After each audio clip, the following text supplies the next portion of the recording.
Maybe Well, we'll that's the see, other right? dimension. We'll see what happens. I was live. The podcast thing I did this morning, I did like this with her as well. So I was live earlier on my YouTube too. My people are probably like, Oh, "What is happening?" yeah. I'm all over the place. I'm busy. I'm a busy woman. All right, so I've shut that. Um, I don't see anything that says we're live. Do you? There's something above the frame that says "on air." Oh yeah, it says live over in the corner on my left side. Live, 45 seconds. Hi, Mary Beth. Oh, you're seeing people, so we are live. Okay. I'm Do you looking not at the have the chat. chat? I do now. I didn't. Never miss a comment, it says. Well, I apparently have. Ooh. Welcome in, everybody. Oh, there's Hello, Monica. good afternoon. Welcome, welcome, welcome. I feel like a drum roll. Miss Erin is in the building. Hello, You know Missy. what's really funny is I did not realize you had such a big TikTok page, and then a friend of mine reached out and was like, "Is that the Erin from TikTok?" And I was like, "I don't know." And then I was like, "Well, yes, it is." How did you find me? I don't even know. Like, how did we end up in this? I feel like I found you on YouTube, and I can't remember how that I feel like I messaged you on Facebook Messenger or email. I might have stalked you and found your email. I don't remember. Did I stalk you? Shit, I probably did.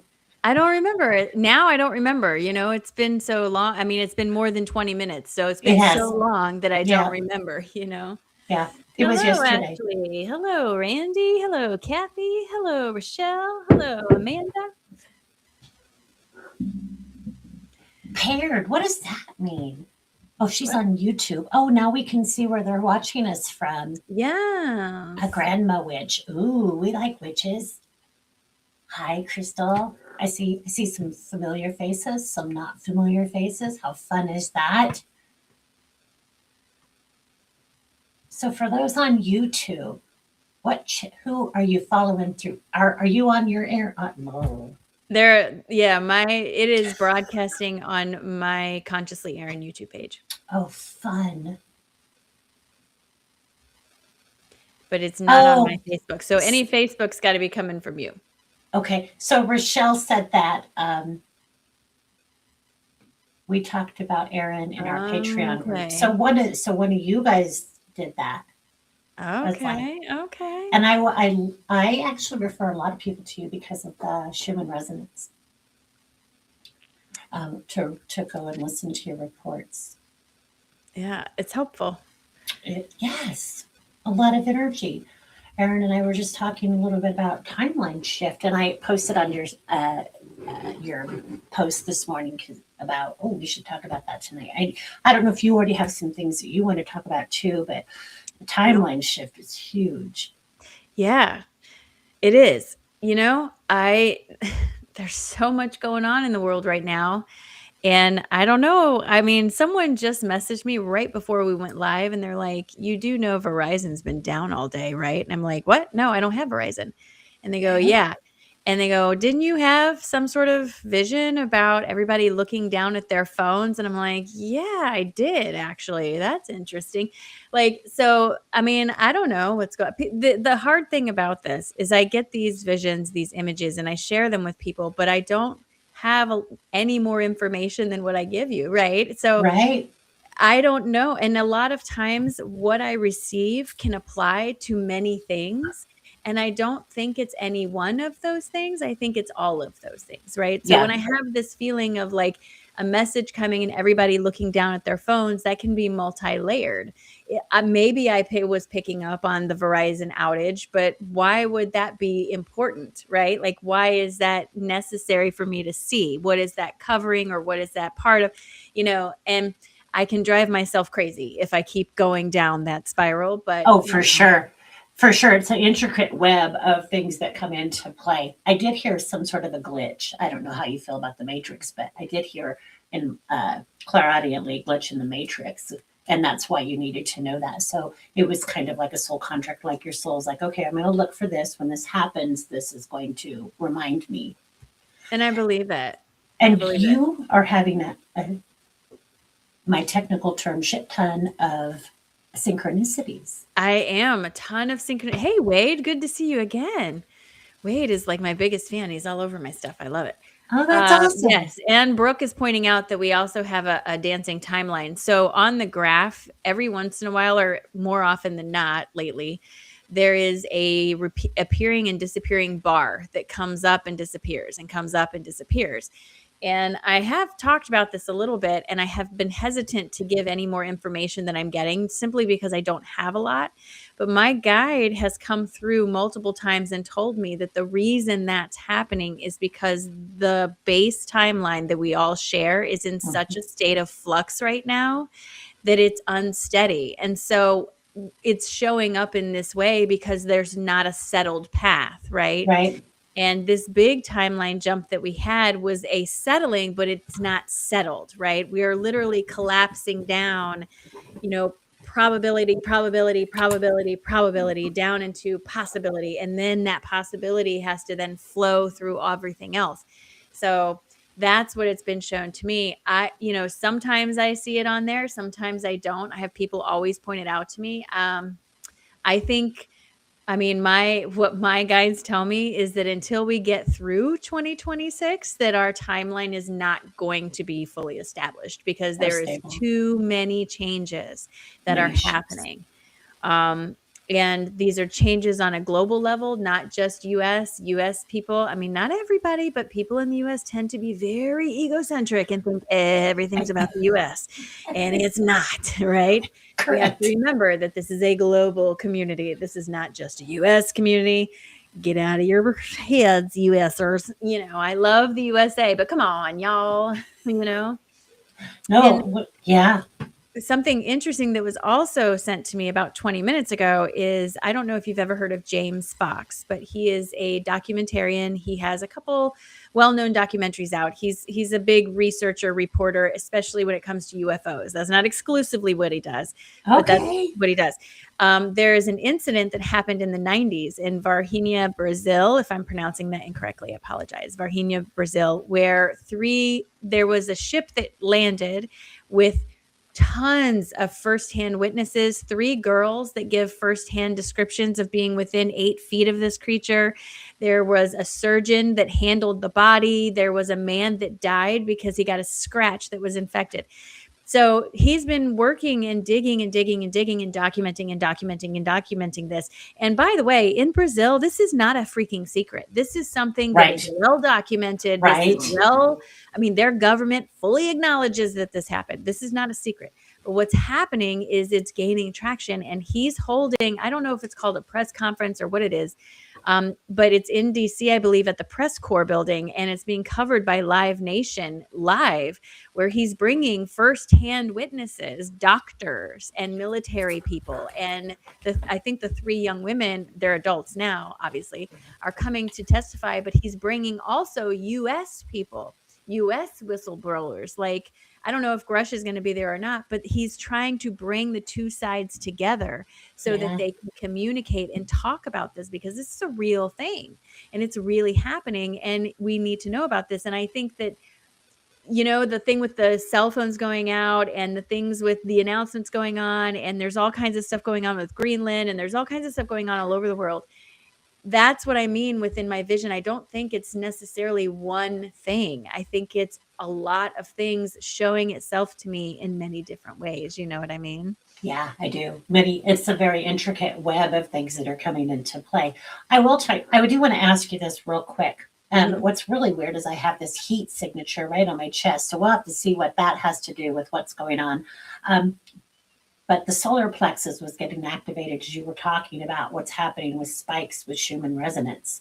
So have you noticed that that's really affecting people's power centers? Have you noticed it depends. I think it really depends on where your frequency is at the moment that we receive that energy. That energy is, it's not, It's rare that the energy is tagged, or I perceive it as tagged for any specific chakra. If it is, I'll Gotcha. say so. Yeah. But typically it's more offered like a blanket of battery, right? So if you are working on stepping into your creativity Yeah. in the moment that we get a big push of energy, then you may receive it mostly in your solar plexus, while Gotcha. someone else who's working on speaking up may Yeah. receive it more in their throat. But Okay.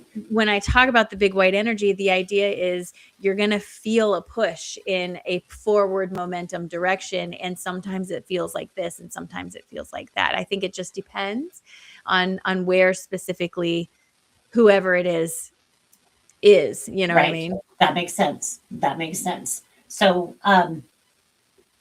Every we once in a while, it will come through in meditation. Oh, this is tagged. This is heart yeah. release. This is throat energy. Today we had this very interesting line on the throat that was green, right? And green is the color of background energy. That's the noise we as humans make on the graph. It's always there. It's always present. But there was this expansion of the green in the throat area.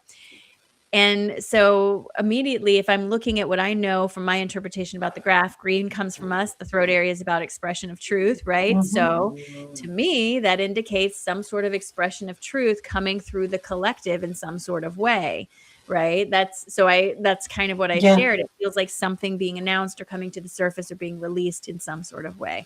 Yeah. But it's rare that it kind of comes through in that way for me.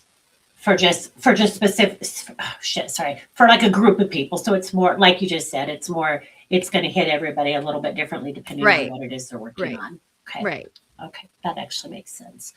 I had it wasn't a question. I wanted to talk a little bit about, I was saying how I walked down my hallway and I felt like time warp kind of a thing.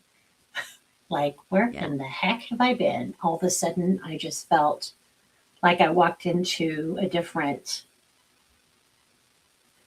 decade, a different experience.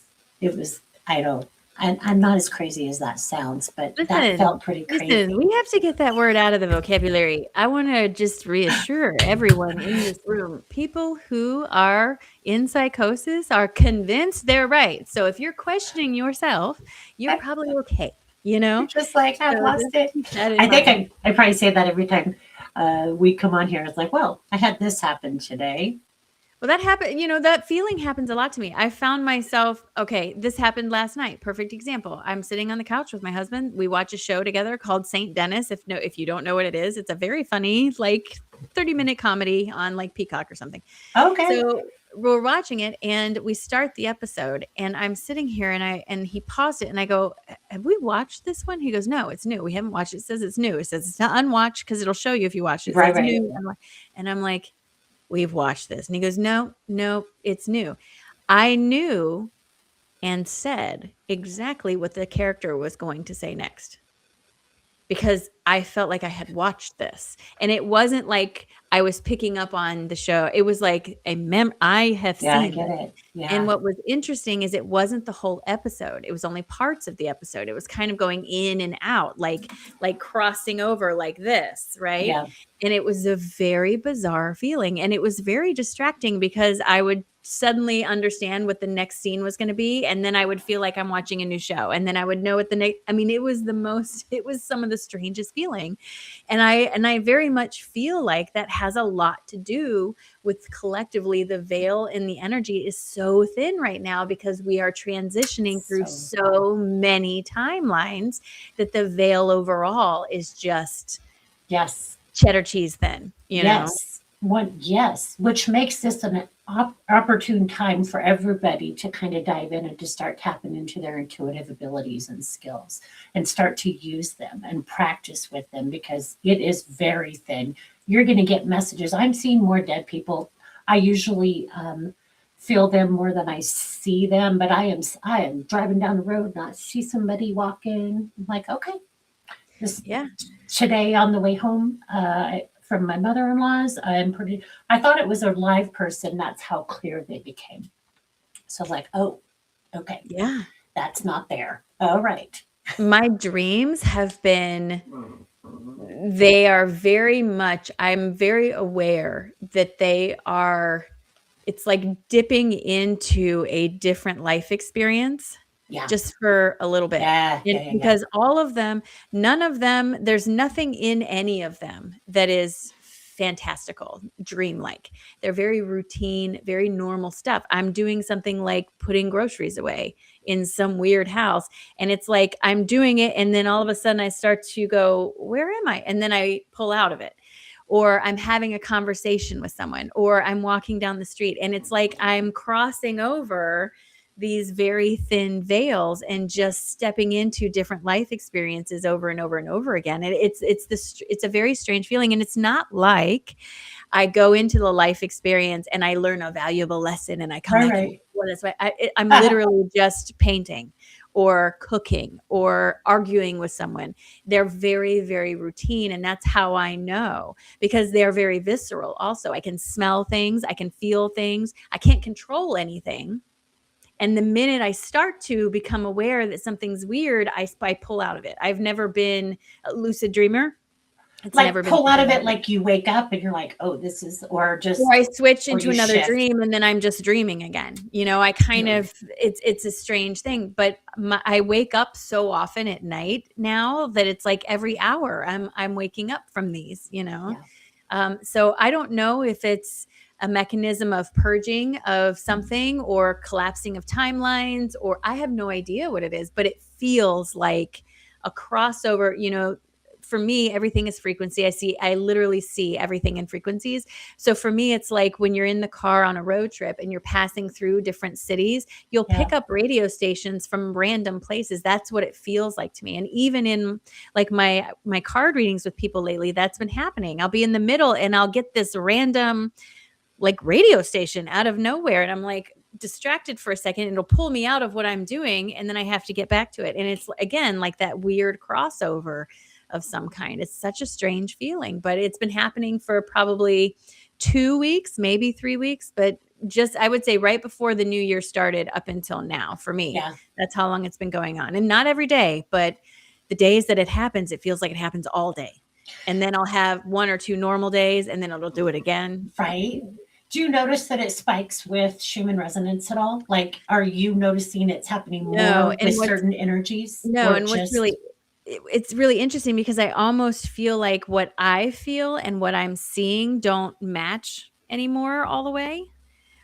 It's like most of the time they do, right? But the days where things feel weird like that for me, like you said, I feel like I have one foot in one reality and one foot in another, and that's not reflected on the graph. So that tells me that this is a me thing, right? This is not necessarily a collective thing. That doesn't mean I'm the only one experiencing it. Correct. But I think I'm experiencing it because I'm aware of my connection and I can pick up on subtleties where people who are not aware are more prone to ignore the subtleties. You know what I mean? Yeah, I do. I do. And I think a lot of people who are watching that can get that too, because the spirit world is all about being very subtle. And, you know, a lot of people want that bonk on the head and that big aha, when it can be incredibly very soft little nudges that we get. Okay. Yeah. Well, we have a good group on here. Yeah. Hello, everyone. Hi, Melissa. Merry Good to see you. Cynthia. Hello, everyone. Welcome. Wade again from YouTube. Hello, everyone. I'm so glad you were here. I'm so glad I figured out how to do this. That's so exciting. That feels like a win. Right. Because is this our 4th or 5th month? Our 4th? Again, if it's been longer than 20 minutes, then you're asking too much. I totally get that. So it looks like hello, Murray. Welcome. 3:33. I woke up last night and the time shift happened. Hi, Maria. I will tell you one thing that I kept waking up last night with like a path, and it was like a fork in the road, but it was going like this, and then there was a middle one, and I kept waking up with the 3 paths, and it happened numerous times. And then I would realize that I was dreaming and I would fall right back into it and I would be on another path. But it was like they were layered. So when I saw the 333, I was like, oh shit, I had the 3 paths. It was the number of synchronicities that I have experienced in the since Christmas. I I almost don't believe it myself. Like, I almost feel like, okay, am I making this up now? Because it's unbelievable. It is absolutely unbelievable, right? So just to catch everyone up on something very, very simple story here. My husband and I are moving to Florida, right? This decision was made very quickly, not for any reason other than we just decided to do it, right? Things are fine. But we decided to do it very quickly. The night we made that decision, this is where all the synchronicities started, right? Well, not where they started, but where I started keeping track.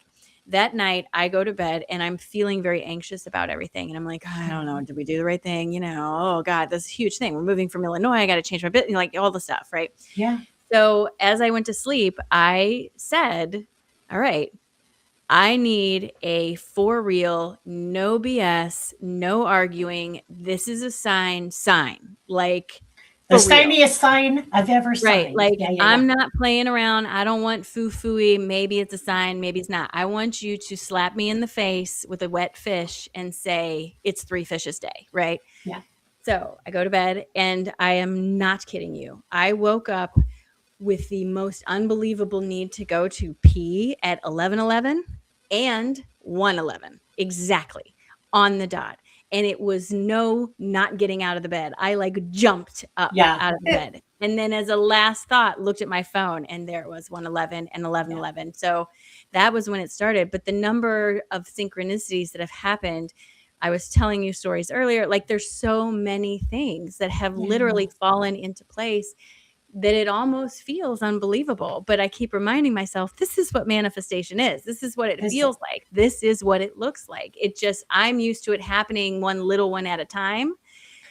But what's really cool about your story is that a lot of it is seeds you've already planted, but some of the things that are happening are things you didn't even imagine were going to happen for you. yes. Well, like I wanted, but I didn't expect it to really happen. Yeah, Like I get for it. example, the idea of moving to Florida. Like I have been talking about wanting to move out of Illinois for about 20 years. And I just don't like the weather here. I'm not a cold weather person. I get pressure. I'm pressure sensitive migraines. There's a million reasons. But Right. I've been saying forever, I want to move to California because I love California. I think it's beautiful. I feel great when I'm out there. I just love California. So I've been putting it out in California for years. Never once did I consider Florida. Didn't even cross my mind. But when my husband started talking about it, I started to think to myself, well, let's think about it. What was it that I was looking for in this move? I wanted to be somewhere where I could be outside way more often. I wanted to have the freedom to exercise outside more often. I wanted to have this, everything I thought I could only get from California is now literally being offered to me here in Florida at a way that is less resistant because I can buy a house for less there. I can do a lot for less there, right? So again, that was one of those moments of, oh, okay, I see it. Okay, then. And you listened and you're following And I that. listened and I'm following and I'm trusting, and that doesn't mean that conflict doesn't come up, right? Because every manifestation casts a shadow. So as you are approaching the manifestation, you are purging the shadow aspects. So for me, that has to do with financial stability, right? And a perfect example is we have to have a painter come. Obviously, look at my house. It's black and pink and purple and all these weird colors. We have to have a painter come and just paint our house, right? And I haven't had to get a quote from a painter in 30 years. I had no idea how much it was going to cost. And when the quote came, surprise, right? A little bit. I was a little sticker shock. But again, I fully recognize that my panic in seeing that comes from my shadow around money and not having enough and not being able to do it. Logically, I can sit there and say, it'll be fine. It's going to work out. I have what I need to get where I'm going. I don't need to plan 8 years from now. I just need to get through this. But in the moment, that reaction comes from that shadow jumping up and being like, here I am, because it doesn't match the frequency that I'm aligning with by moving where I'm going. Right. So it has to keep coming up until I don't have a reaction anymore. Then it's not a shadow. Right. So that's kind of how it works, I guess. I was multitasking, listening and reading to see the questions that were coming in. I know there's a lot of questions. So once you got over the sticker shock, are you painting? Yeah, well, we need to pay the painter. Like it's not something if we do it ourselves, it'll take 5 times as long, cost twice as much because we're going to mess up. Yeah. Part of the drywall needs to be replaced downstairs, and the thought of having someone with all the proper tools come in and do it all in one day is very appealing, you know? Yeah. I hear you on that for sure. Especially since we want to sell and go as soon as we can. So we can't necessarily, I mean, our house is on the private listing network, Uh, but it's not public, and we can't make it public until we paint. yeah. So, you know, Yeah, I got you. Till you get some stuff taken care of. I do feel like it is going to go quick for you. Not that you asked me, but I'm excited. that I'm you're super hearing me. excited. I do absolutely. I do absolutely feel like it's going to be fine. And I fully agree with Sid up here, who says it's not worth the stress. They're so good at what they do. The idea of painting, me doing it myself, makes me nauseous. I don't want to do it. I was going to post that. I don't see which ones. It's Sid from Planet Earth. I see the numbers have. I see this one from Miss Sid. Is it not? Yeah, it's past that one. Oh, maybe I'm seeing their comments before you are because they're on my YouTube. I don't know. Oh. Um. Yes, Carla, there work smarter, not she's harder. clear down there. Work smart. Yeah, we like Work that. smarter, not harder. Absolutely. I'm a fan. So I understand. I see 100%. I see the value. I mean, this contractor came in. He's the contractor that the real estate agent recommended. He was extremely professional. He guarantees his work. He's got his mess together. I'm the one who's a mess, you know? So again, it's the recognition of, okay, I had a shadow reaction. All right, let's deal with it. What are we going to do about it? How are we going to move forward? What's next? You know, it's So you're pulling it not into the light. beating myself up for having the moment. It's recognizing the moment and making effective change to move beyond it. Yeah, because we all have moments, even when we're more tapped into our intuition and our skills, we still have knee jerk Oh, reactions and oh my god, oh my goodness. yeah. Yeah. I mean, shoot, we're having an issue with one of our German shepherds, our male shepherd. He's having all kinds of things, and within 2 days, he cost us $1,400. It's definitely worth it because he's our kid. He's our But I know that unexpected, it's the unexpectedness, you know, if I know that I have a bill coming, okay, I can save for that and I can plan for that. It's the unexpectedness. You know, it's really, sounds off topic, but I promise it's not. I have ADHD, so I have autism ADHD, right? Okay. So I process information really differently than a lot of people, and I didn't realize that I did that. But there's this guy on TikTok, and I will send you some of his. I'll download and send you some of his videos. He's a psychologist, and he does these hilarious videos that talk about the two sides, right? And how ADHD is so difficult. Like ADHD wants a list, they want rules, they want this. ADHD cannot function with rules and lists. So what happens? You make a list that you don't follow, and you beat yourself up for it, right? Yeah. So Right. this is like the constant struggle. Hi, Beck. Yeah. So Sid is right. She says, I'm also moving through leaving a place I've been for 30 years. It is a grief. I'm telling you something. I can't go fast enough. I'll tell you that. This was a very good house. I raised my children in this house. It has a lot of wonderful memories, and I'm super excited for the next family that has this house, but I am done. I'm so over the weather. My kids don't even live here. So they're so out. They live in the tippy top of Michigan, up almost in Canada, one of them does. And the other one lives in Grand Rapids. They're not coming here anyway.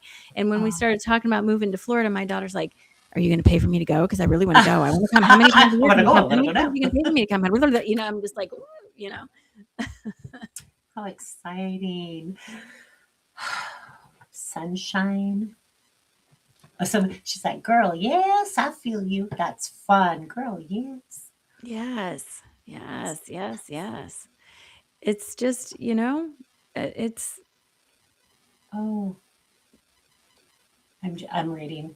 Oh, yeah, no. Trust me. So we've got to trust me. I know how it is with that unexpected bills. Yep. And then Jill says, our dog, I hit my car. Oh, honey, hugs. Don't. Thank you. Okay. Erin will be in sunshine and warmth. Yes, she will. Absolutely. And I cannot wait. I'm having so many daydreams about what my new studio is going to look like how I'm going to set it up so that you can see the beautiful outside behind me, and how am I going to put I'm having so many sprinkles in my mind about how exactly I'm going to get a new monitor. I'm going to do this. I'm going to do that. I'm having so much fun. I'm going to get a new mic. I'm going to do this. I'm going to do this, and all this stuff. And my son, God bless his cotton socks, he goes, "Who's going to set it up for you? Because I'm going to be in Michigan." And I was like, yeah, I mean, I'll figure it out. They probably have people in Florida that will set that up for you. Probably somewhere, but I might be able to see. Maybe it's good. Maybe I need to figure it out, This lady's Copper Witch. Sorry, Copper Witch. Should have chose Dix. It's only a handful of days where it's winter. We haven't had winter yet, and I'm in Washington State. It was 50 today. Yeah, Illinois has been very schizophrenic. It was yesterday, it was 55, I think, and today it was 20 and snowing.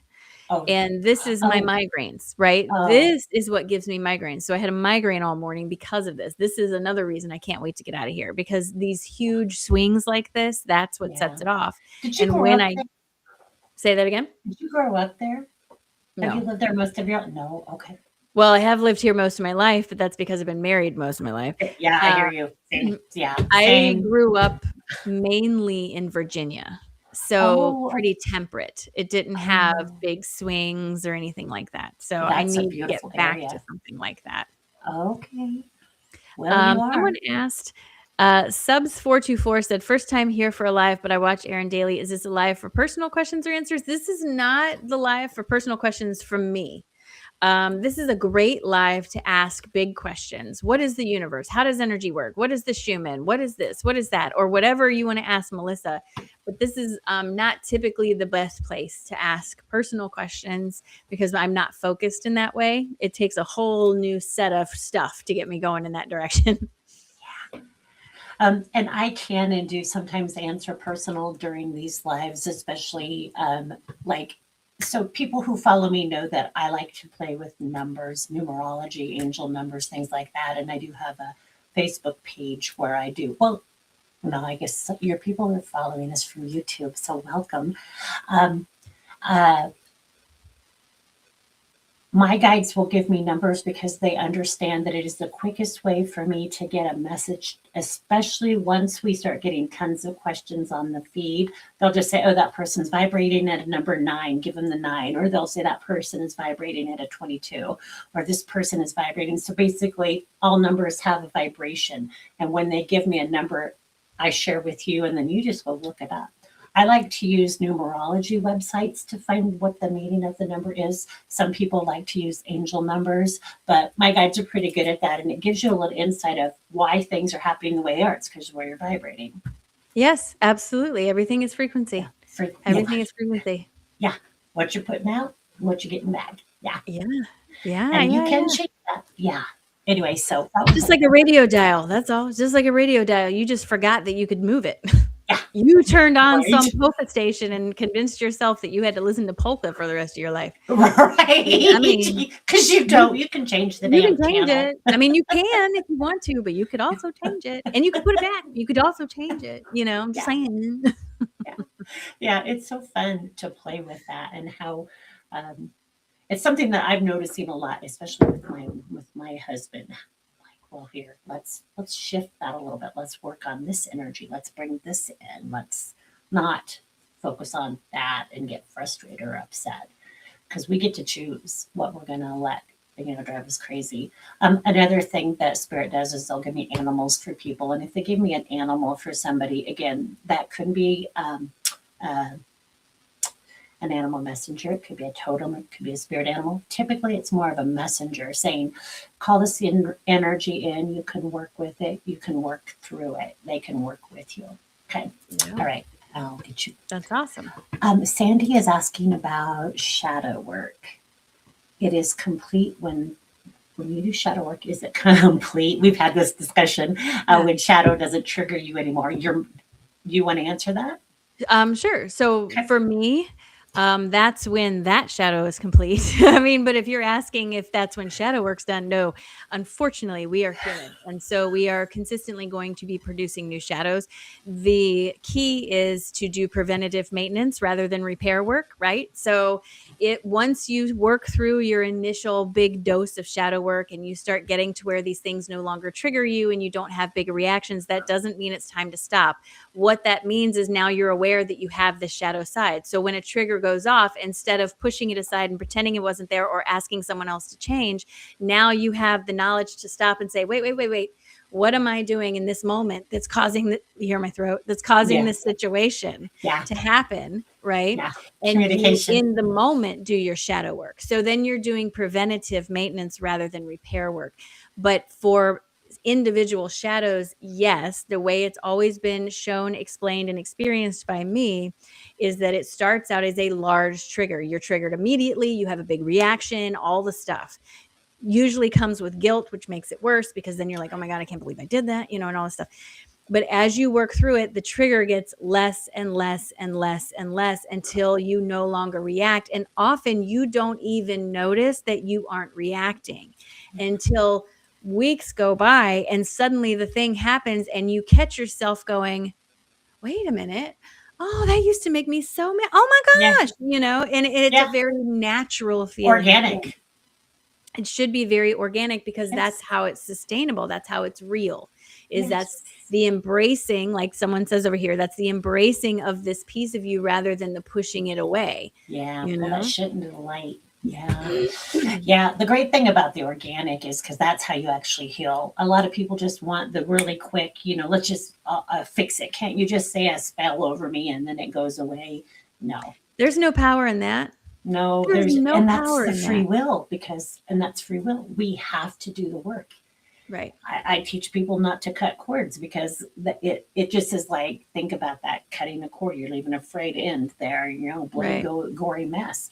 Heal it, send love to that person so that you can organically heal that and it can naturally fall away. Yeah, that kind of leads me into something I want to say. Oh, good. Healing is not apathy. I want to No, be very, very clear about that. Healing is not I don't care. Healing is no. I can That's observe yeah. without effect, right?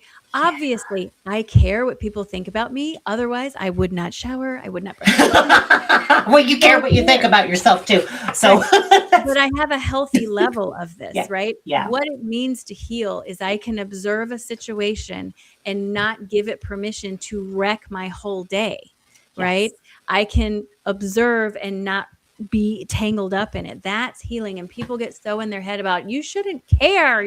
I mean, that feels Yeah. unrealistic. I mean, that feels cold-hearted. Empathy is real. Why shouldn't we have empathy? But it shouldn't control your life.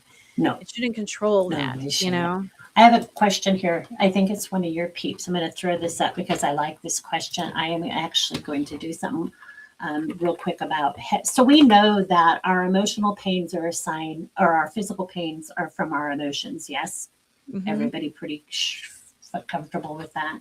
So when you're getting headaches, when you're trying to meditate, I would literally say because you're in your head. Right. That's Because you're not. exactly what I was going to say. You don't want to be in here. You want to come down in here. So move down into your heart chakra. I am going to look metaphysical. So what I'm just looking up is metaphysical. I can't type. Also, I want to add an and to that Right. often the headache comes from an ego trying to keep you from getting into something. If Wow, you have yeah. some trauma that is difficult to deal with, your body, as you start to dig in, will have a physical reaction to it. Oh, Because yeah. trauma runs deep in the cellular level. So that also could be part of it. And it could be like many things at once, but the thing I see the most often is it's a physical resistance to an emotional damage that needs to be examined, that's going to be painful. And because it's going to be painful, it's been buried. So as you're digging down in there, your body is telling you, I don't want to do this. I don't want to do this. but it's not about forcing your way through it. It's about gently working your way through it, finding different ways to do it, Allowing. slowing your time down, splitting it up, trying different methods. It's working with, not against yourself. Yes. Yeah. As you were saying all of that, EMDR is one of the things that was coming to mind. Eye movement desensitization, rapid, blah, blah, blah. Um, it is reprocessing, tapping, all kinds of tapping. And I don't know all the pieces of it, but you might look that up. Cooper Witch, you might look that up. EMDR or EFT, emotional freedom techniques, because our body will store stuff, and if there's a trauma there, and there's an aspect of you trying to block it, like, oh, don't go look at that, that's dangerous.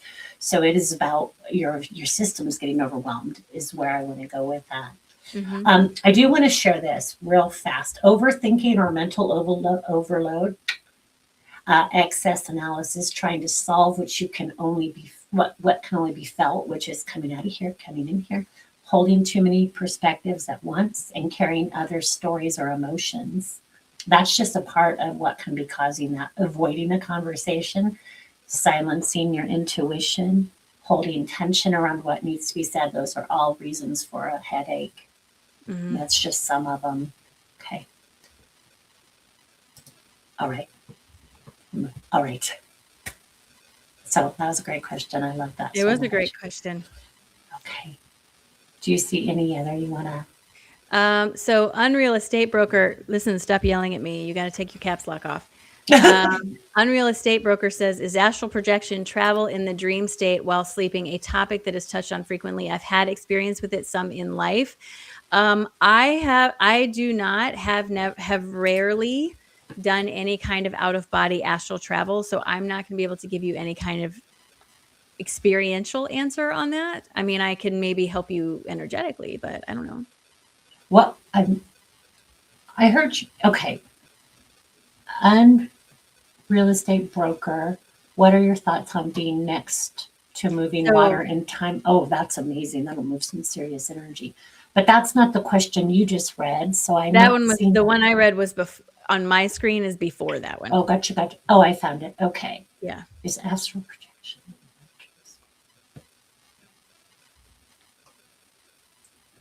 But I don't know what the question actually is, so it's hard to answer that one.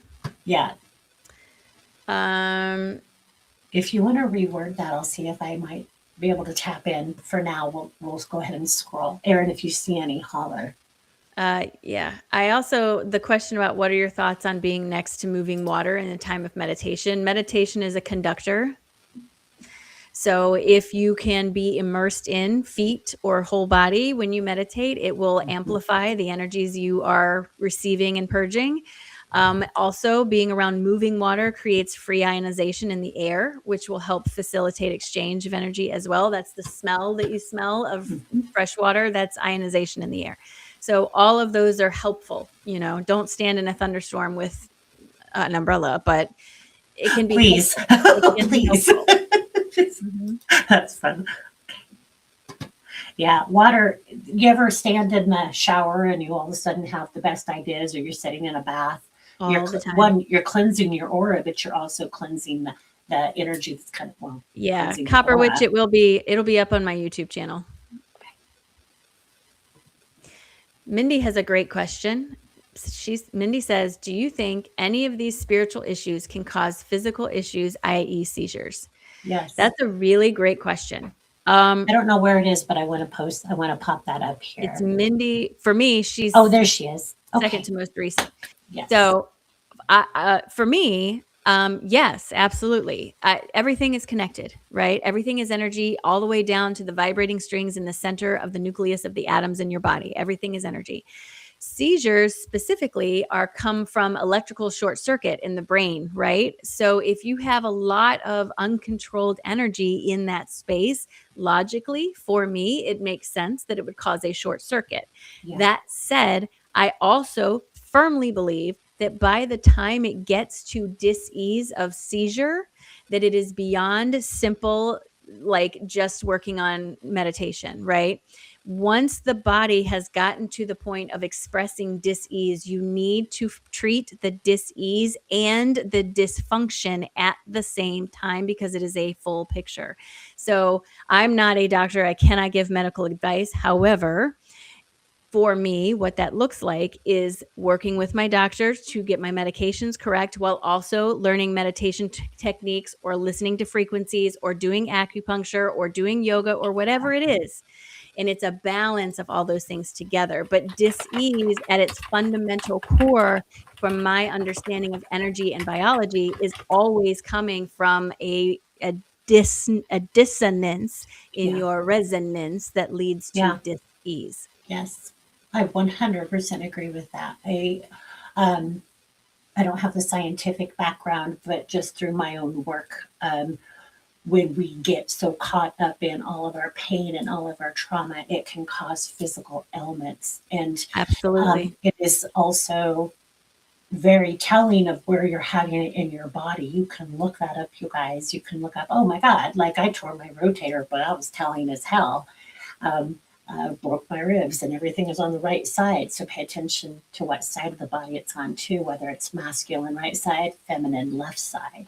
Okay, Mhm. what your imbalances are. Yeah, that was great, Yep. Erin. Well done, well done. Woo, woo.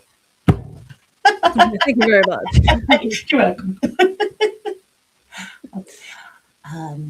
Yeah, okay. Yeah, I think you already answered that. It will be reposted later. Oh, Tanya's in the bathtub. So I get visuals, Tanya. I'm a very visual person. I get visuals I feel all the like time. a perv.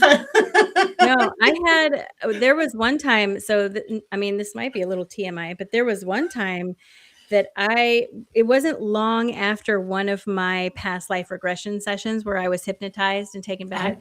I was in the shower, like doing my thing. Well, I literally had soap in my hair, and I all of a sudden found myself in a very visceral memory.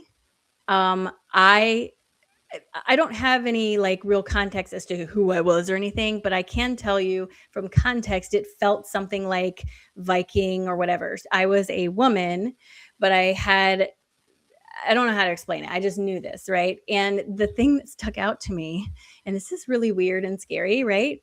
But I walked into this big hall, like a great hall, and it had this giant wooden table, right?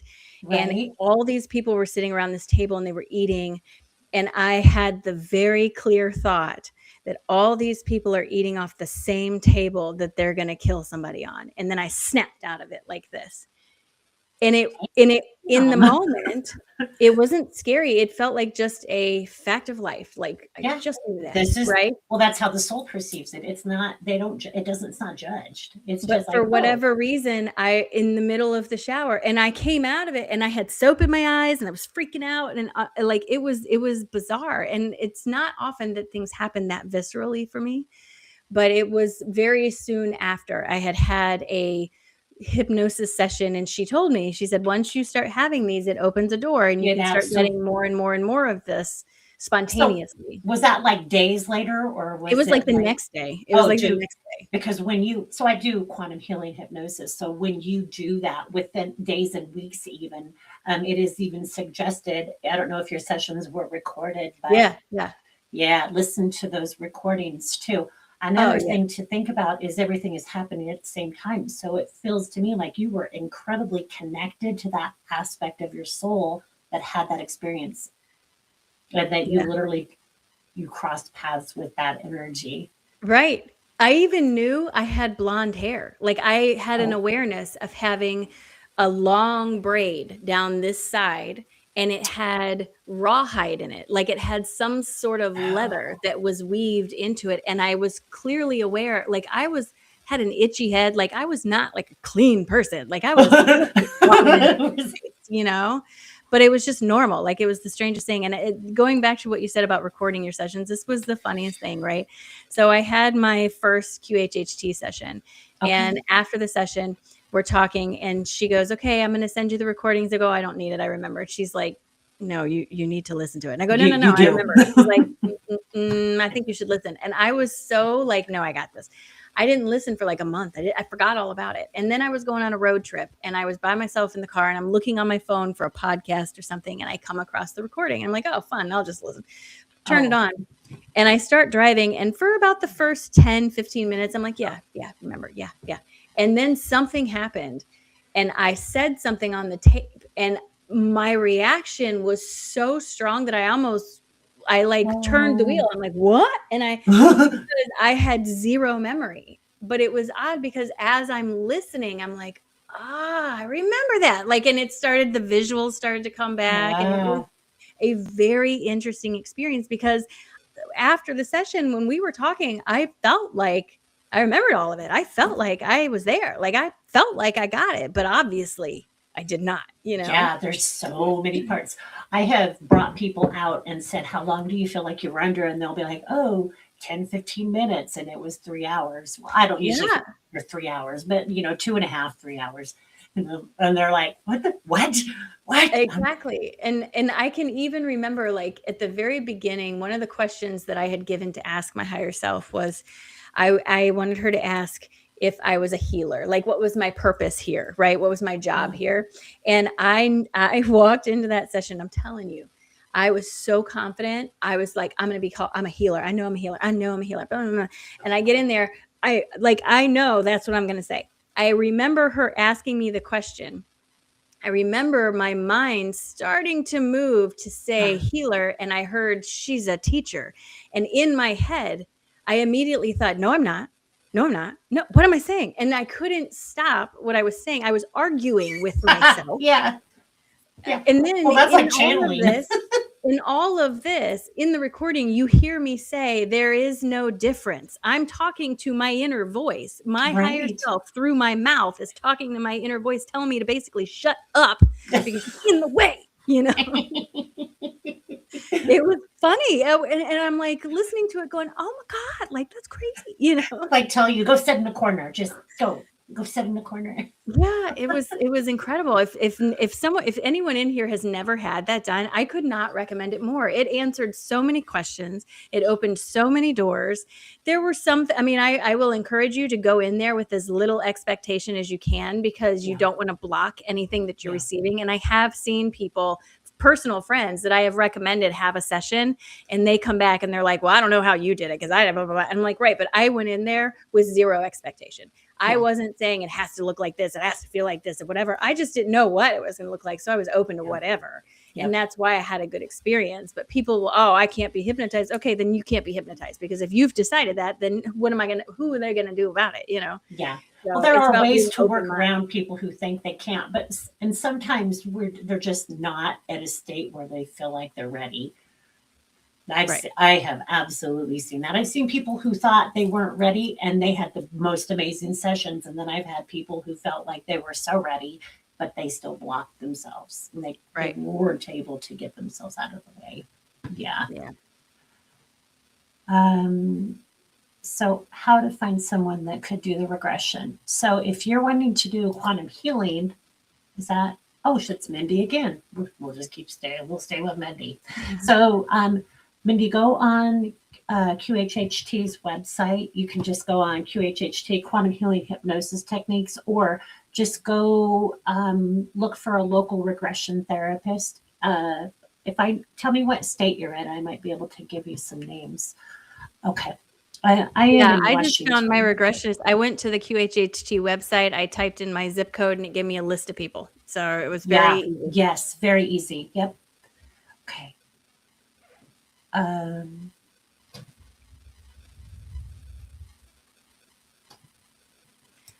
like this. Your inner self sometimes knows, your inner self always knows what you may not be aware of on the surface. 100%. We have all the answers. I say that all the time in my sessions. I always joke and say, well, I don't want to put myself out of a job, but it's so true. It was so true. And I am being directed more and more to help people get those answers for themselves, to learn how to do that. Mindy, you live in Yakima? Oh, well, Mindy, I do it. Okay. Yakima. Okay. Hey, there you go. Yeah, it's on my website too, sweetheart. So it's just melissahangman.com. So just my first and last name.com. So Copper Witch has a question. I think that's great. Copper Witch says, what's y'all's perspective on aphantasia, where you can't visualize anything? Is it normal? So that's a great question. We have a friend on here. I think she's still watching. I don't want to call her out, but if she wants to say something, who actually has that. So I would love to get rid of the word normal. I think normal is such a nasty word. Common is Like a better crazy. word. Common versus uncommon, right? It's just like anything else, right? Like, for example, I can visualize the crap out of stuff. I have such a vivid visualization. However, I love that. I cannot, if you show me a picture, like, here's the perfect example. We're looking at houses, right? And I see these pictures of houses that are empty. I cannot spatially picture anything. To me, you're showing me a living room or a bathroom, they look exactly the same in size to me. I struggle so much with that. And it's really hard with spatial recognition. Like putting stuff in there, what you'll put where, like or just through being able to. So if how you big show it me is, how a much. room, let's say you show me a picture of a room, Okay. right? A living room. Okay. In my mind, I cannot spatially figure out if that's a living room, a bedroom, a bathroom, a closet. They all look the same to me unless it has specific things in it that's like stretch the space out for me. And there's no way to really explain what that's like. I've never met anyone else who does that, but I have such a hard time with spatial recognition and spatial acknowledgement of things. But I can picture stuff in my head like flying unicorns and all kinds of stuff. But if it comes to actual real unicorns, stuff, right? When it comes to actual real stuff like architecture, I cannot picture it. I cannot see it. I cannot do it. It's just I have a mental block. So I think it just depends on you, and if you don't have the visualization, then it's like not having vision, right? Your other clairs are going to be stronger because of that, right? It's someone who's blind has better hearing, someone who's deaf has more perceptive of sight. There's different ways to look at it. It's just how it is for some people, Yeah. This is my friend Mary, who also has that. So she's the one I didn't want to call out, but since she said it, I can throw her up there. So, and all of us have clairs. All of us use them differently. Some of our clairs we're stronger with this. Like I'm clairaudient. I hear most of my information, but I'm also clairvoyant. So, and we talked about that. You are more clairsentient. Is that correct? Like more clairsentient. I feel first, but I see, and it's hard to explain. 111, just saying, 111 people. It's hard to explain to someone what it feels like when I say I'm seeing a vision, because it's not like it's outside of me. Like when I'm looking at you, Melissa, in my mind, I see all the frequencies around you. I see the frequency of the color red in the painting behind you. I see the frequency of the plant behind you. I see all these different frequencies. But to me, it's not like it's in the picture, it's in here, and it's like an overlay. The easiest way to explain it is, remember in middle school, I mean, I'm dating myself, back in middle school when you had the overhead projector with the silicone page that went on that was like layers, that's what it's like for me, is layers of stuff that I see. But a lot of those layers are in here, not out here. But I still see it when I look at you. It's impossible to explain to someone. It's like there's no good descriptive words that I can use, Well, that's really cool, though. That's really cool. I don't see in layers like that. Like if I'm seeing somebody's dead relative, in my mind's eye, I have this doorway and they'll stand in it. And then they'll show me what kind of life they had. Like they'll put themselves in front of the barn or in front of the car or with a horse. So they'll show me that. When I see people walking down the road, I'm like, there's that person hitchhiking. Right. And see, even for me, if a past person were to come into my space, I don't perceive them in physical form as a person. I perceive it as a frequency wave that comes into the space. But you're seeing them. So to me, that feels like you're seeing them as the soul. I'm seeing the frequency that specific soul is tuned to, is what I'm seeing. Fair. and it comes in, but it doesn't look like a person to me. It has no Right. physical characteristics. I don't get grandma or grandpa or anything. It just feels like a frequency that is attached to past person level, Yes. right? Because I see Yes. everything in levels, right?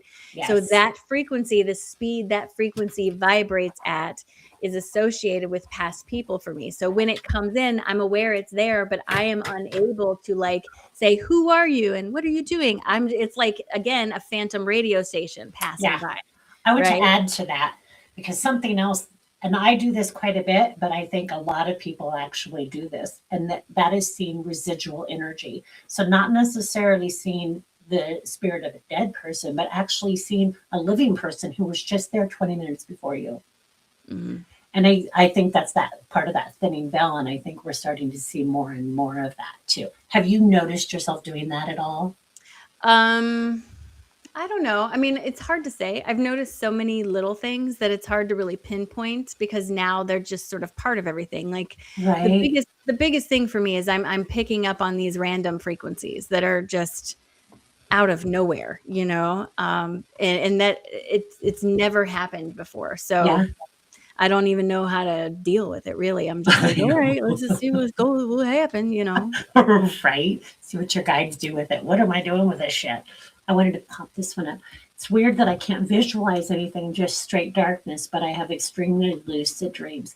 It's funny because I feel like that's going to shift for you. So it'll be interesting to see. But um, I keep getting these visions of all of a sudden it goes from dark to splashes of color or splashes of light. So it'll be interesting to see what that is for you.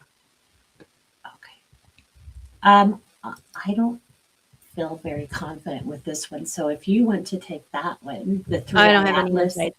Anytime I've tried to tap into that, I just get that it's a rock. I So have gotten I some mean, pretty, yeah, however, I will also say that this is everything has a purpose, right? So what did Three Eye Atlas accomplish? Let's look at that. Three Eye Atlas accomplished the feat of getting a lot of people to look to space for something that was out of place. So if you want to talk about it in that respect, I feel like that was part of the purpose, was to get people to look up at something that was coming from out of the solar system, right? This was hmm, the third interstellar object that we've experienced. No one had even really heard of the other two, right? right? So now we have the third one coming through, and it gets people to finally start to recognize, hey, there are things outside of our solar system. There are things Yes. outside of our scope of view. So if you want to talk about, source being gentle and loving with trying to give you new information, this feels like a gentle nudge to, hey, look up. But as Hmm. far as the actual object itself, I mean, honestly, I have no idea. If it was non-human intelligence, I wouldn't know. I don't typically receive from them. So, but I've gotten zero other than it was just had a purpose other than it's an alien ship and blah, blah, blah. I think it had a bigger purpose than that. I think we're thinking too small when we try to pigeonhole it down into Yeah. something like that. Yeah. I think that a lot of stuff that's happening right now with that is going to be, I do feel like more towards the mid to the end of the year, we're gonna start seeing some more answers around that.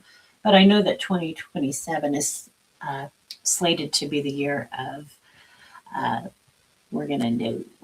The year everything changes, The right? week, the year everything That's changes. the year This, everything changes. we have a lot of changes this year, but next year should be pretty dynamic. And I don't say that to be scary, but it should be pretty damn dynamic. Well, listen, I mean, I make the argument all the time. I think we're in soft disclosure right now. I Yeah. mean, if you think about Oh, it, if you dude, we really are. look at things, look at what's happening around you. It might be quiet and it might not be in your face, but it's still there. And a Oh, dude. perfect example of this, right? The documentary. So I watch a lot of stuff about aliens because I love it, right? Yeah, So me if too. you go back to the summer where I was watching Skinwalker Ranch, they were talking about and had video evidence of this drone that kind of came up against this weird force field, and then all of a sudden it vanished in there. When that happened, I had the immediate thought of it's like a garage door opener. It's just a frequency. It's just a garage door opener, right? And I saw a bubble in my mind. Didn't think anything else about it. Fast forward, Age of Disclosure comes out, right? Mhm. Watching Age of Disclosure, and Lou Elizondo is on there, and he's talking about the theory they have about how non-human intelligence may be able to travel from space to, water and all this stuff. And he says it would be like a warp drive, like a bubble that goes around the craft, right? Yeah. I want to say a week later, an article comes out in Popular Mechanics talking about how our scientists have suddenly discovered warp drive. Now, they Weird. can't transport anything huge, but they're transporting particles. Now, you tell me, if they put this information out there, our scientists know this is real. When something actually shows up, it's going to give a lot less resistance than if it just shows up, right? Yes. People like Oh, Bob absolutely. They're planting Lazar talking about seeds. this forever. Absolutely. But you also have to look at things like there are movies like on Disney, the movie Elio is about a kid contacting aliens and making friends. They didn't promote this movie, but it has Jake Gyllenhaal in it and all these big stars. Nobody's ever heard of this. I But haven't either. And I think I feel like we talked about this last time and I meant to probably say did, because it amazes me. There are so many things like that because we have an attachment to the idea that the White House has to parade an alien out onto the lawn before we're ever going to believe it. We are missing all Dude. the little things that are trying to find us. I did a reading for this gentleman several years ago. He was somewhat skeptical, but he came to me anyway. It was online, and his mom came through for him. And I always give people an opportunity. Do you have any questions for them? And he did. And usually it's, things like, oh, does she see what I'm doing? Do they know? I mean, he was like, yeah, are there aliens? And so I threw that energy up, and she said, my mind was like, oh, she was like, yes, there are, and they actually live amongst you. And she started to share more about that. And I was like, well, son of a cracker. Yes, there are. So, Right. but they're here already. And I know that Right. can be hard for some people to Well, I mean, just think swallow. about it. Just think about it, right? Just think about it. Think about an octopus. Can we just think about an octopus for a second? This thing has 8 brains and 8 hearts and all this. It can change its color and it can camouflage and it can do all this crazy stuff. It's incredibly intelligent. That's an alien to me. Yeah, I'm going Right? to look that up only because octopus has been coming up for me multiple times. You know how you got the rhino? You went, Yeah. well, octopus. So we're going to look that up and I'll share what that means. So I didn't mean to interrupt. Go ahead. Yeah. So go ahead, talk about your octopus, and then I'll. No, I just think that I think part of the problem as humans is that when we say we're looking for life in the extraterrestrial life, we're really just looking for ourselves. And that comes from a very egocentric type of life that we think we are the best of what's out there. And I mean, we might be good, but I don't think we're the best, and if we can get out of our own heads about it has to look and be carbon based, it has to look and act like us, it has to survive with the yellow sun and water. If we can get past that and recognize that maybe that's not the case, then I think we could open up to so many different possibilities. Absolutely. And through QHHT, I have learned we can actually, well, I thought this before, but we come from different planets. We can incarnate from different planets. We can incarnate on different planets. Different planets. And if you think about it, if there are aliens on Earth, where else would they hide except the ocean? Because we don't go there.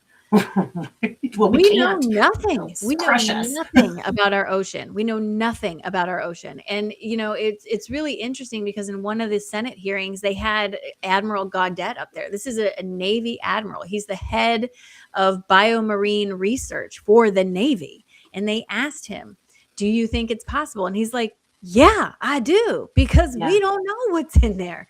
We have no idea.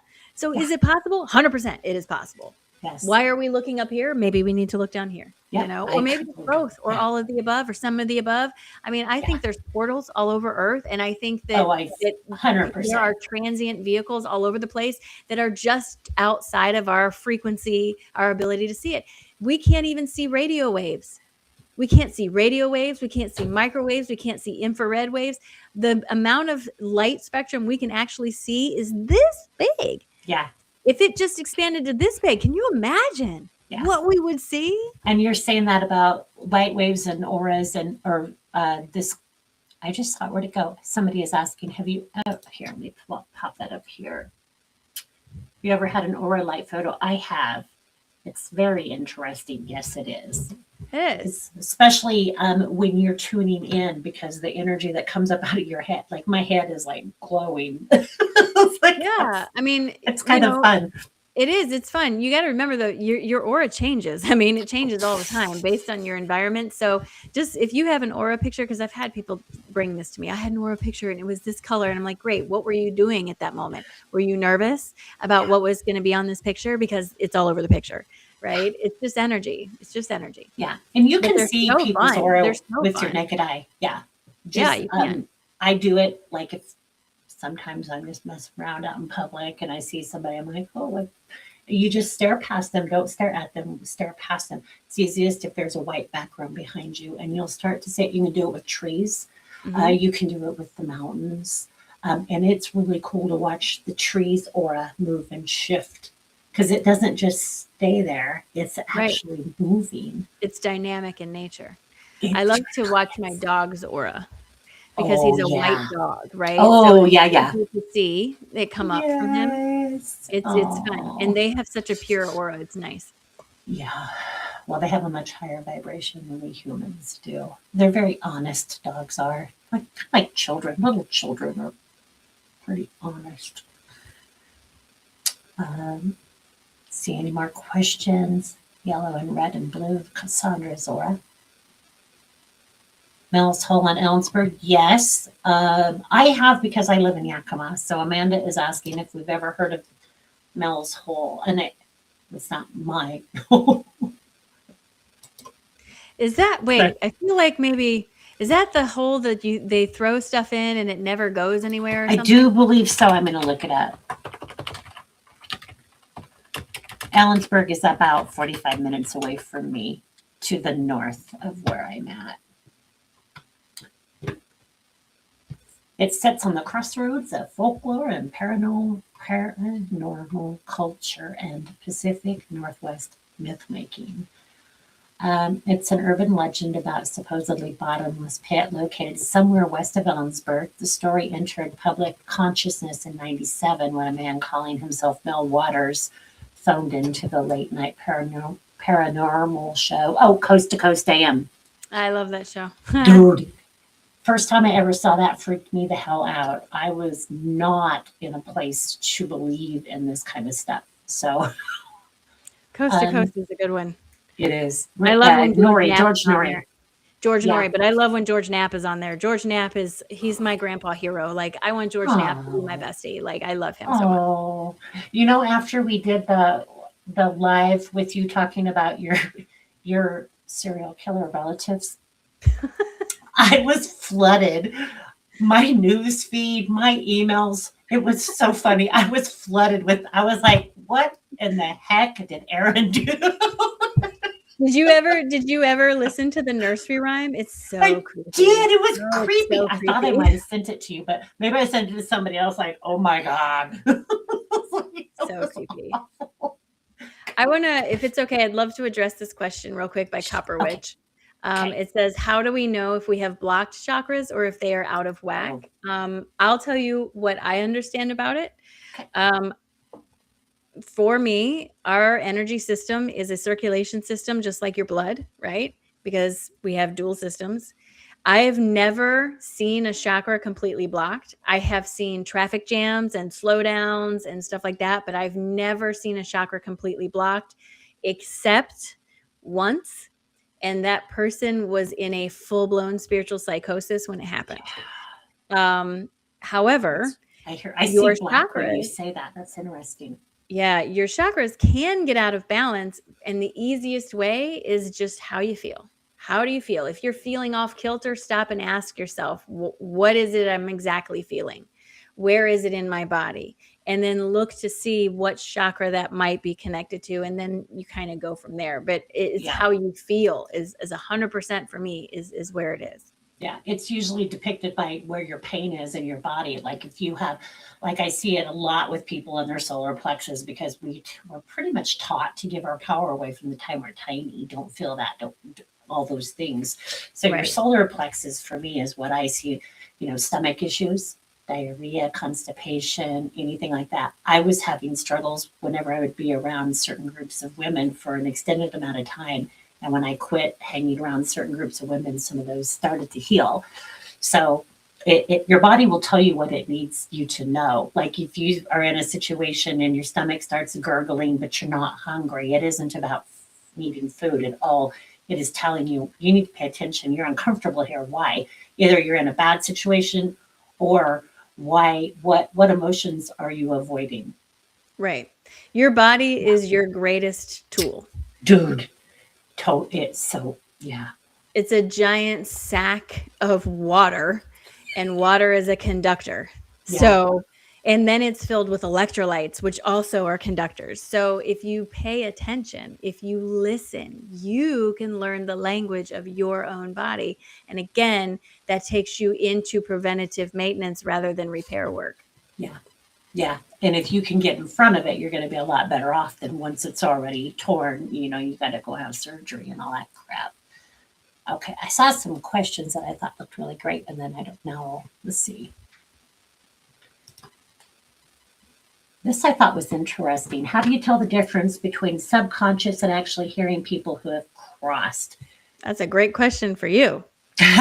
Practice. Because what ends up happening, like for me, I've learned that I hear on my right side. So for me, it's clairaudience. Over on my left side, the analytical brain is where ego comes in, where Melissa making shit up comes in. So I always joke and tell people, a spirit comes here, Melissa making shit up comes over here. It's my job to know which one that is, especially if I'm connecting somebody to a deceased loved one. Okay. But I also, my son, who is in spirit, comes through this way. Now there's a whole reason for that, which is somewhat disturbing, but that's how he comes through. Okay. My mom and dad, I feel them more clairsentience. My dad will use clairaudience and call me Missy. My mom just makes me feel that mom love, like that ooey gooey, you know, in your heart, just kind of. So it takes time, but it's worth the time when you start to feel something. Okay, what was that? Get a journal and start writing that shit down. Yeah. Okay. But over time, you'll start to understand, well, I'm not making that up. Another thing I've noticed too, like when I first started having my experiences, I would stand next to people and start having full body. I thought I was dying. I was at the hospital daily, or doctor's office. You can pick up other people's things. So just start taking your temperature. What's yours and what's That's not. also very common. I just want to add on to that. That's very, very common. When you are first learning to figure out what everything means to your body, it can turn you into a hypochondriac because you're like, I'm having a heart attack, I'm having a stroke, I thought I had a complete mental breakdown because I was coming from the lens of science, and now you're trying to tell me I'm having, are you kidding me? Like I thought I had a mental breakdown. I went to the doctor and asked him, do I need to be committed? And he literally looked at me and goes, I think you need a vacation. You know, like it happens. It's very, therapy, very common. 2 years. 2 years therapy. Yeah, it's very common. It's very common. Yeah. Yeah. So if you guys are having those experiences, and I suspect most of you are to some degree, welcome. Yeah. Welcome on this wild ride. Throw your hands up and scream "we." Yeah. That was good. Good job, Erin. I feel like we work well We together. do. We have a great time. It'll be great to do in person sometime. Well, we'll have to talk about that because we've kind of been talking a little bit. So, and you know, I've got something coming up. So anyway, I've got ideas. So the way things are flowing, I'm open to whatever right now because I things love are that. clicking into place faster than I can put them down. So I'm excited about it. Right. I was saying that a little bit, like my year, I just felt like it just went and it just started flooding with all of these things that I had started working on. And you talked about that a little, like the seeds we had planted. I mean, for me, it was seeds that I had planted, things I wanted to do. And then just like, the floodgates are opening. That's what it feels like for me. I feel like there was pressure building up on like a levee and building and building and building. And whatever that resistance was there was a crack that formed, and then all of it came forward. And I mean, Yeah. an overwhelming avalanche of massive change, all for the good. Yeah. But that Yes. doesn't make it any less nerve-wracking when it all starts to happen at once, you know? Yeah, yeah, when you're running 20 directions and trying to make sure you just got everything done. I still think I have horses out in the pasture that need to come in. So I have to, anyway, I saw this. She's got Copper Witch has some great She's questions. Not that everybody does it, but she, I'm I like, love the oh, I like engagement. that. It's very fun. That's the whole It purpose of this. is. I love it. Do clothes affect our frequency? So I think everything affects your frequency, but something I want everyone to remember is that you're very, very powerful. So while, let's say, cotton may have its own base frequency, if you have a shirt that you associate with a bad memory, you have overlaid a frequency over top of that cotton. So you have to, the answer is yes and, right? Yes and, right? Like the food you Yeah. eat, I believe 100% it matters how it's grown, how it's prepared, how you Yeah. eat it, the attitude you How have, you how receive you it, how you exactly the receive it. attitude you have as you receive it. You Yeah. know, I get heartburn Yeah. if I'm sitting at a contentious place with someone. No, it doesn't matter. I can eat the blandest thing on the planet. I will still get heartburn and upset stomach because of all the tension, right? So Yep. yes, I believe everything you consume on every level has a frequency that has the potential to affect you. However, Yes. because I understand how physics work, I understand that entrainment doesn't happen instantly. It comes from continued exposure to something. Mhm. So if you wear a shirt that you associate with a bad memory, it doesn't automatically mean your whole frequency is bad for the next 6 months. It does mean maybe that while you're wearing that, you don't feel so great. But when you take it off, Yep. it's over. But if you wear it every single day, then it becomes a problem. Then it becomes Or if you entrainment. keep feeding it energy, like I think this is bad. I had to throw one away because I had a horrible experience with it. I'm like, I'm so sorry, but you've got to go. Right. But I knew that I was very aware of what I was doing. But you can feed energy like you can tell this cup it's the ugliest cup you've ever seen. And you will start feeling negative when you have this cup Right. in your hand. Because that's how powerful And you are. Absolutely. oh, dude, it's like a plant. I could say mean things to my lovely plant that I love with all of my heart back there. Right. And because your projection of that frequency is stronger than the base frequency there, it will override, right? Like that's the easiest way I can have to explain it. There's Well, plenty, yeah, there's a well lot of done. good examples, right? So have you ever met those people that they can literally eat whatever they want and they never gain a pound? And it's not because their thyroid's Yeah, out of whack or anything like that. They're just like that. But most of yeah, those people fully on have the mentality, I can eat whatever I want and I'm not going to gain a pound. yeah, They fully believe yeah, it, so it happens that way. The food yeah. they eat still has I'm the trying base to tell myself right, that. the food they eat still has a base frequency, but they're also not Yeah, adding on top of it of other stuff, you know what I mean? yeah, yep. I am going to answer this Yeah. really quick because she asked if we have anything for her. One of us. I'm going to give you the number 9. So you know how if you were here earlier when I said I get numbers, they're giving me 9. To me, we just left a 9-year cycle actually. So this is about one chapter closing for you, sweetheart. So the good news is you've got some expansion coming up. So just really pay attention to that. It's good stuff. Okay. All right. What we eat and drink makes a difference. It does. Another thing that I learned years ago that I think is fabulous, Erin, I don't know if you do this, but when you get your food, you can actually put good energy on it. And when I say to me and through me, you do not have to be a Reiki practitioner to do this. Energy flows through us all. You can put your hands over your food and just imagine it glowing. And then say a little mantra as you eat. I know that sounds bizarre. You don't have to do it, or just don't tell anybody what you're doing. You can just pretend you're I talk to my water all the time. See? It's become a habit. I just talk to my water. Intention, that's a manifester too, is when you talk to it and you put your intentions in there and then you Right. drink it. I would only put good I mean, intentions water's a in there conductor. though. Why not utilize the tools in front of you, Yes. right? Yes. Carries energy. Yep. Yeah. Oh, how do you know when to give a message to those still alive? Oh, That's it's a sticky wicket. Because sometimes you can cause people trauma. I have had many people come to me. This medium came up. My cousin, my auntie passed, and her daughter, by all intents and purposes, her daughter reached out to me and said, so and so reached out to me in public and told me auntie is, my mom is pissed off and all this horrible stuff, and she's in spirit. I have never had a deceased person come, and I've done thousands of readings, and I have never had somebody deceased come through and say, they're an asshole, blah, blah, blah. It's quite the opposite. That's a very human emotion. Dude, that is a total human. So if you're ever accosted in public by a medium that says something like that, I need you to know, one, you're okay and they're not mad, and just thank them and walk away. So you do have to be careful about accosting people in public because some people aren't open and aren't ready. If I have an intense drive to give somebody a message, I will say, I am so and so.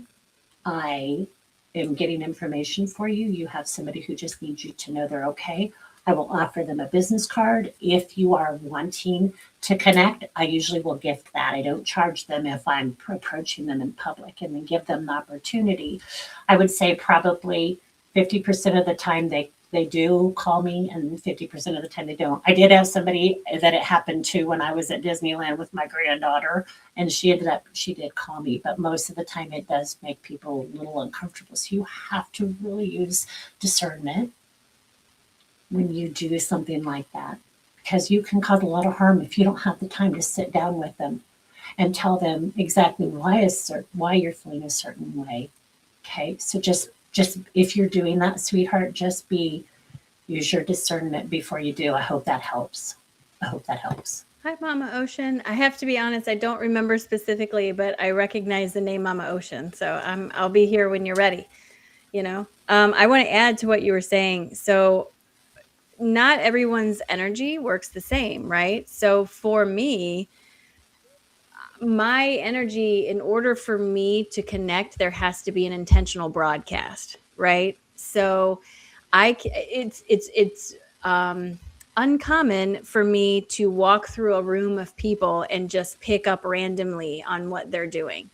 But if someone comes up to me and we start having a conversation and an exchange of energy, then I start to get more information, and I can tell from the conversation I'm already in if they're open or not open to it.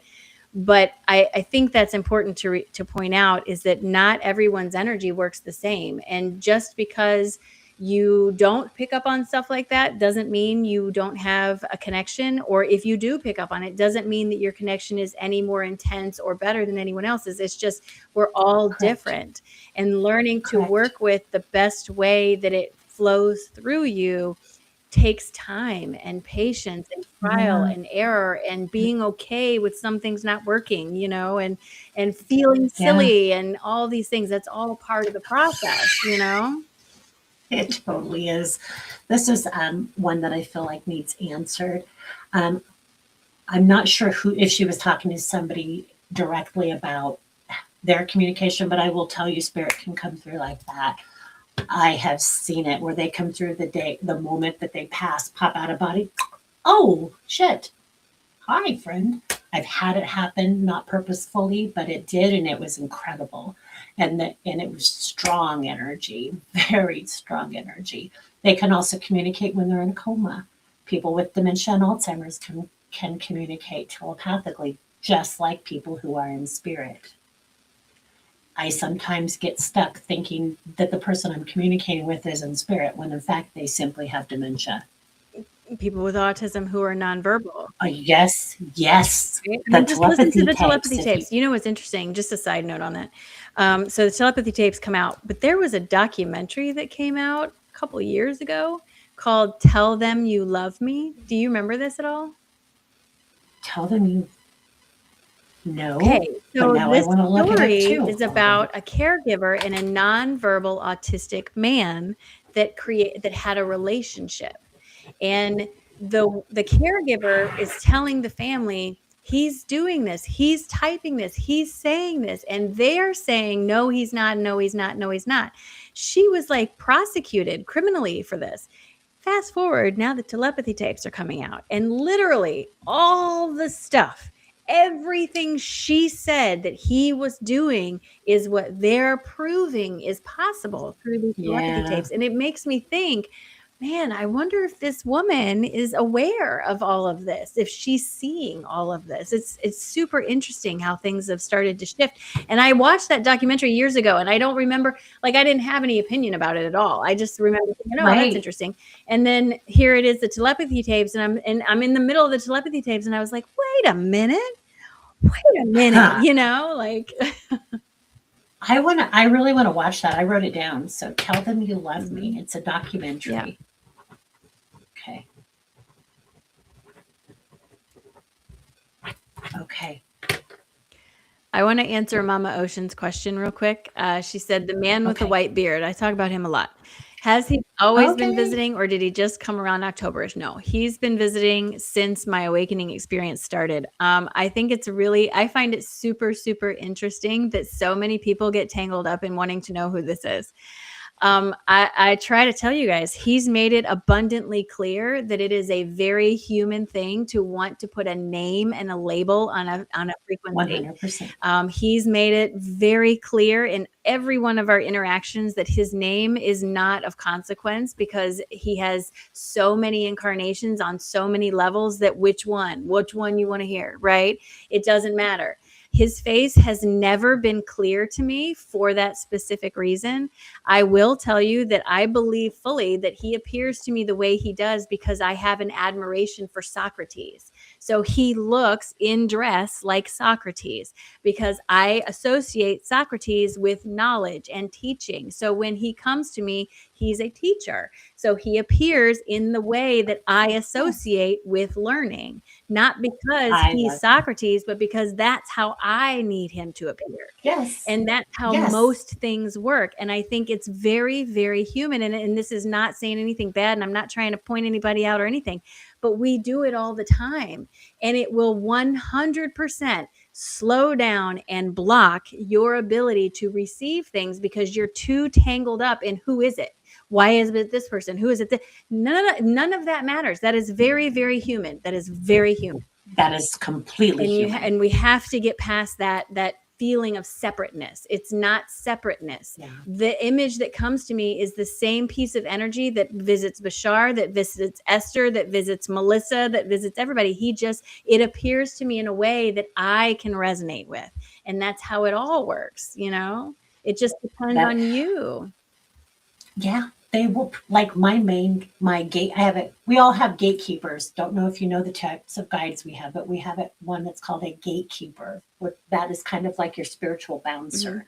Mm-hmm. Mine appears in like Roman, I think it's Roman, where they're completely guard, like, what is that, metal? Yeah, like a Roman guard, yeah. Yeah. And I guarantee you he's not running around spirit world with that kind of garb on, but it was what I needed to feel safe when I first started this process. So now I always think of that energy when I'm talking to my gatekeeper and when I'm working on doing mediumistic readings.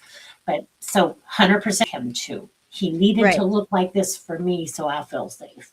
Right. And you know, that another example is I've talked before about my first guide that appeared to me presented himself as a Native American man named Wanatobi, right? Wanatobi told me that his purpose in being my first guide was to reconnect me to nature because I had been so anchored in science, I'd lost my connection to nature. He appeared to me as a Native American man because I associate nature with Native American culture, with that sort of thing. So when he came to me, I instantly recognized the nature aspect, right? So again, it's just how your brain works. It's how you best recognize the energy that's being presented to you. Did you ever look up the etymology of that? No. So I look up the etymology of everything because I'm always just like, because when they give us a name, there's a hidden meaning of this is what that means. So I didn't know how to spell it, I think was the thing that stopped me. I know. I'm trying to type it, but it keeps wanting to say wannabe. I'm like, nope, that is not. No, I'm it's gonna, definitely Wanatobi. because I'm neurotic, I'm gonna keep looking that up for you. I'll send it Someone to you once told me, tomorrow. and I don't know if it's true because I didn't research it, but someone once messaged me and said, this was years ago because I had mentioned him somewhere, and they messaged me and said, hey, there was a real Native American chieftain or something whose name was something very, very close to Wanatobi. It may not have been, You, I mean, and I could be saying it wrong also, but the you way could I be perceived it. connecting with that energy too. I mean, it could be, but I never really, I didn't look into it because I was like, oh, that's interesting. And then I forgot, like Oh, it's I just get one of those you. things. And then Yep. when Wanatobi disappeared, he was gone. My guide that appears to me now looks like a ball of energy because she's not a she. She's not feminine or masculine. It's just easier to say she. She teaches me to work with frequency. So she appears to me as a frequency, right? Because that's how I associate that. I think Ah, it's really just part of that. It's how the path of least resistance. yes. Yep. I have a guide by the name of Shadira. I was just looking at that radiant one who brings prosperity, shining presence aligned with fortune. Oh, well, yay. um, but anytime you do get a name for them, look up the etymology of it. It will tell you kind of what their purpose is with you. It will So give earlier, you, when I did the live earlier, yeah, I said my guy's name was Uriah, and someone popped up and said Uriah means light of God. And I thought, oh, yeah. well, that's interesting, but it starts with an E. And then immediately it dawned on me, my name starts with an E. So maybe it's Aaron's light of God, right? Like I was Oh, like, oh, wow, I never thought about that. It never even crossed that's my so mind, pretty. but like, yeah, Okay. That's pretty sweet, Michael. That's pretty that's sweet. pretty cool. I like it. It's I'm a pretty fan. I'm cool. a fan. I'm going to pop this one up. Do different tarot decks offer different growth, or would it be the same growth to whatever the situation is? I just, I mean, I think you're more of a tarot person than I am. Well, But what do you? the tarot deck itself is a specific story. It's the story of the fool over his journey. So if you want to distill it down into that, tarot specifically tells a story and each card has a specific meaning, right? Mhm. Oracle is a little more flexible because it's more dependent on the energy of the situation. The reason I like the deck I have is because it's a combination of the two. It has the structure of tarot with the flexibility of Oracle. For me, each person I read for, cards have similar meanings, but not always the same meaning. So a tower card is always the end of a cycle for me. But some people that's a good thing. Some people that's a disruptive thing. Some people that's an exciting thing. It just depends on the person. I think the overall energy really depends on the situation, but tarot specifically is a very specific story of the fool, and each of the suits is a different aspect of the story, and there's all these different pieces to it. It's very fascinating actually if you start reading into it and what it actually means and how it came about and all that. It's really, really interesting. So I think it just depends. Yeah, that's good. That's. I was just reading. I was meditating and got a name, but I can't. That's the cover witch also. Mama Ocean looks legit like Gandalf. Oh, she was Thank- talking about someone I think she knew that passed. Oh, She was asking about the man with the white beard because her bestie passed on Halloween. Yeah. okay. Shannon and James, I can feel timeline jumps when they happen. That's feel distant, lost, off, almost an empath. I'm going to throw her up here. Yeah, I was telling Melissa earlier, like for me, sometimes it feels like looking at a 3D movie without the 3D glasses. Everything is just slightly off, Skewed. slightly skewed, and it's hard to really say what it is. It just feels Yeah. slightly weird. Yeah, I was telling Erin just before we came on live that I had an incredibly bizarre experience walking down my hallway. Was it this morning or yesterday? And I just felt like something huge shifted, almost like I was in a different timeline. I knew it was still me because I had to question myself for a second. I'm like, what the hell just happened? But I could literally feel this whole physical I don't know how to really explain it. Just this internal shift, huge internal shift, like caught me off guard. I mean, I wouldn't have been very surprised that I walked out and my husband had been somebody completely different. That's how real it felt. Like, Oh, oh, I'm all of a sudden married to Bon Jovi. listen, if you guys want to get into all of this through like a show, there's a show on Apple called Dark Matter. And it is a scientifically sound exploration of what would happen if someone could actually build and harness the power of a tesseract, right? And a tesseract is a cube of infinity, right? So the idea is that it looks like a cube, but when you go in, it's infinite, right? Like the TARDIS.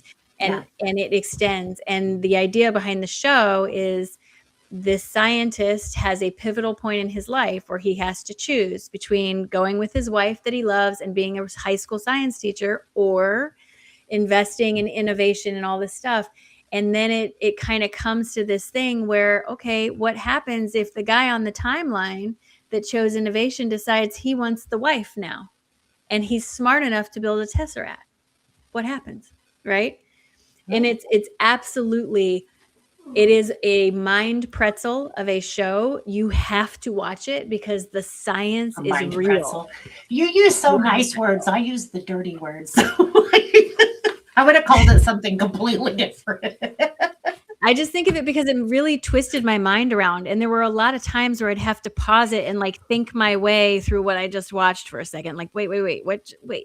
Because it's science. Everything in there. It's written by Blake Crouch. Blake Crouch he wrote the book, Dark Matter. Blake Crouch he's well-versed in science. He writes a lot of science fiction that has science to it. Kind of like the guy who wrote, what the heck is the name of the, Matt Damon on Mars, The Martian. Oh, yeah. Kind of like that guy, right? Like he has the knowledge to write about this in a way that's intelligent. And it's a great way to explore the concept visually. So you can actually put in your head what it means to access other timelines, what it means to have, simultaneous time, what it means to have these different things. Like to visualize it for me is super, super helpful because again, abstract concepts for me, my brain doesn't work. I have to see it. I have to like put my hands on it, Yeah. I'm sorry. I was reading and listening. No, that's good. Abstract consciousness. Yes. No, that's and then all of a sudden I heard, haha, Melissa, that's because you're in Yakima. So I popped down there. Okay. All right. How are you doing? I'm good. It's been great. I think it's almost been 2 hours though. So I know.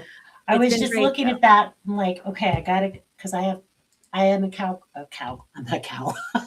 I'm a cowgirl. I'm a country girl. I have the things. I need to go bring 2 horses in the barn for their nightly feed. So I need to go grab them in the dark. But that's okay. Yeah. So what do you say we call this close? Yeah. And then you stay and we'll talk for a little bit. And then we'll plan to do another one in February. Yeah.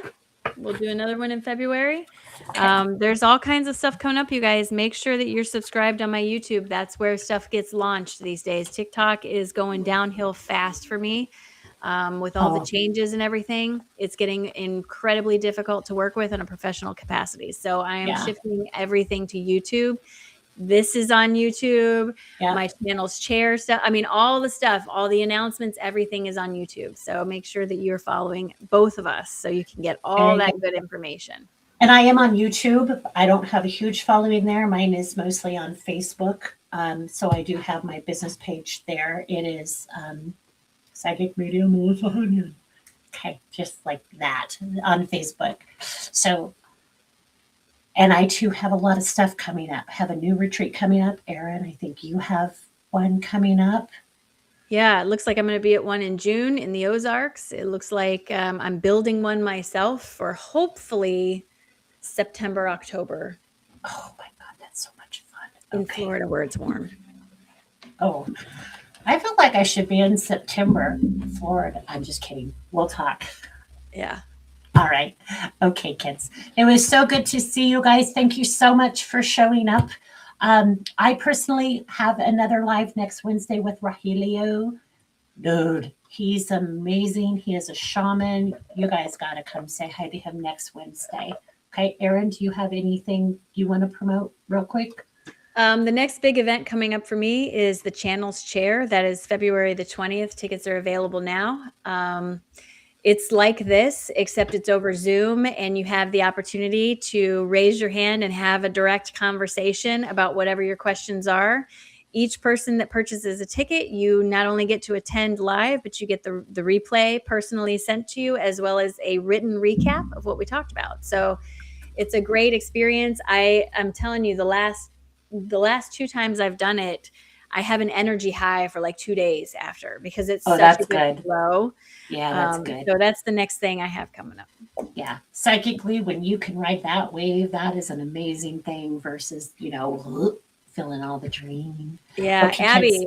Abby, the Ozarks thing, as soon as I have the information and everything is settled, I'll let you know, and it will be released on YouTube. So make sure you're following there and pay attention. That's where everything will go. Awesome. Okay. All right, kids. Have a good night. Thanks for joining. Bye, guys.